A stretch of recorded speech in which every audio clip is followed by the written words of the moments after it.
అనకాపల్లి జిల్లా అచ్యుతాపురం మండలం నున్నపర్తి గ్రామం అండి.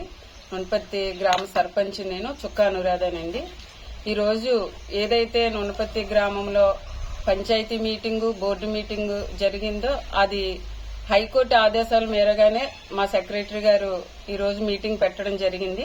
ఆ మీటింగ్ నిర్వహిస్తుంటే కొంతమంది నగేష్తో పాటు కొంతమంది అనుచరులు వచ్చి మమ్మల్ని అడ్డుకోవడం జరిగింది.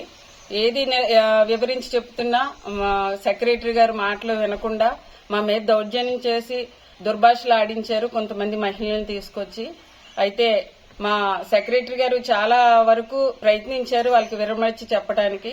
అదేది కూడా వినడానికి వాళ్ళు సిద్ధంగా లేరు. మమ్మల్ని నోటుకొచ్చినట్టు మాట్లాడి సెక్రటరీని నన్ను కూడా నిర్బంధించి మమ్మల్ని ఆ బోర్డు మీటింగ్ టైంకి పెట్టినా 10 నుంచి పెట్టారండి. 12 గంటల వరకు బోర్డు ప్రజా మీటింగ్ అయింది. మధ్యాహ్నం నుంచి 12 తర్వాత బోర్డు మీటింగ్ అయింది. ఆ బోర్డు మీటింగ్ వాళ్ళు 12:30కు వచ్చారండి. వచ్చేమో పెద్ద గొడవ చేసి ఆ బోర్డు మీటింగ్ రద్దు చేయమని మమ్మల్ని నిర్బంధించడం జరిగింది సెక్రటరీ గారిని. ఇప్పటికీ కూడా సెక్రటరీ గారిని వాళ్ళే నిర్బంధంలోనే ఉంచుకున్నారు. ఇది మరి ఇంత దౌర్జన్యం చేయడం ఎంతవరకు కరెక్టో మరి చెప్పవలసిందిగా మేము కోరుచున్నాం.